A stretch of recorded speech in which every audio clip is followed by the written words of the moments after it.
In terms of takeaways for our industry, and I can think of our industry very wide, I can think of it as a digital agency, as advertising, as brands. I think the thing we've got to remember is it's about making things better for the consumers. It's not about having 7 million versions of something that maybe are slightly personalized with a name or a date or a location.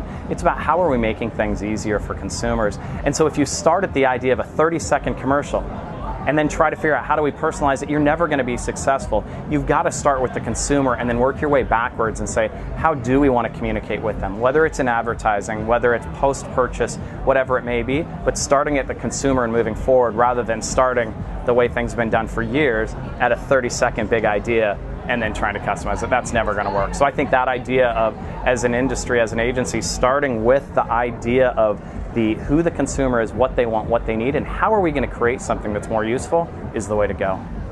Reading all the essays and taking back to my day job, there are a couple of things that I think are interesting. I think the personalisation element is actually being played back in the industry quite negatively, and actually it's not. Personalisation, we have data, so digital advertising allows us to be more precise with our messaging.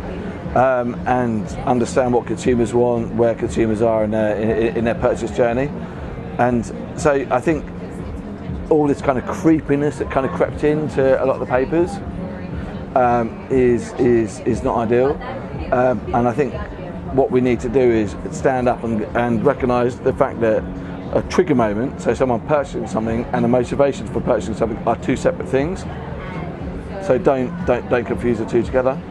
You know, the AdMap prize, I think the great thing about it is it can focus in on one topic. And so you think about all of the submissions around personalization, all the different viewpoints, the people from all over the world submitting these ideas. When we can focus in on something like this, I think the hope is that we can share all of this information out there. Everyone within the industry can read about it, understand it, and hopefully that does progress things forward. Hopefully it inspires people and gives them ideas. And the idea of having one topic for the AdMap prize, I think, is perfect to do something like that.